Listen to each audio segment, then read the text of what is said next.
राज।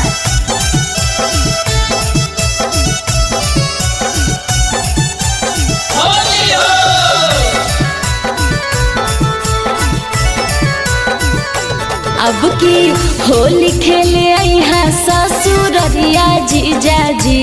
अब की होली खेले यहाँ ससुररिया जीजा जी।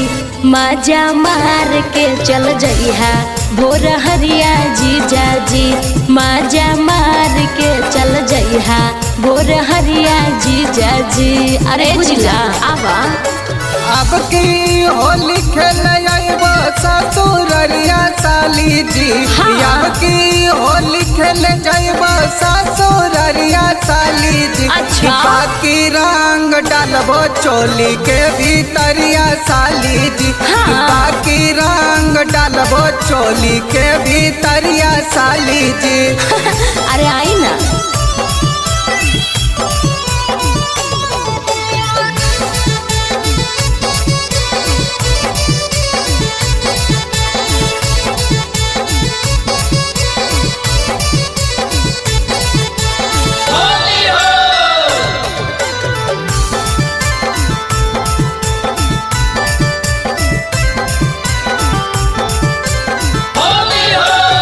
लाल पियर रंगवा जीजा लई हाथू कीन के। सब जान जई है जीजा आई हाना दिन के। लाइबो रंगवा साली लाल पिलकीन के। अच्छा। सबे जान जैतो साली आइबो नहीं दिन के। एगो बात सुनिला तू हमार जीजा जी।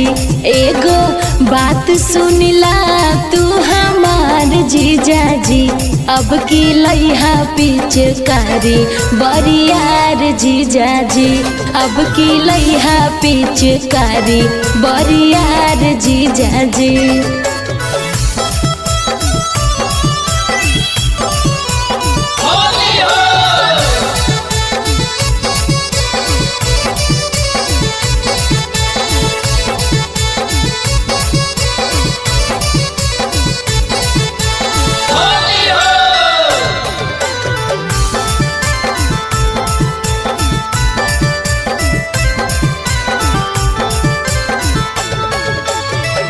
फगुआ के माजाली है जीजा और साली। जान जाए तो कौशल साढ़ू दे तो हमारा गारी।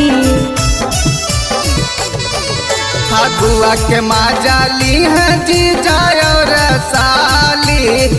जान जाए तो कौशल साढ़ू दे तो हमारा गारी। इतना कर नहीं चिंता फिक्रिया जीजा जी। इतना कर नहीं चिंता फिक्रिया जीजा जी। माजा मार के चल जइहा भोर हरिया जीजा जी। माजा मार के चल जइहा भोर हरिया जीजा जी।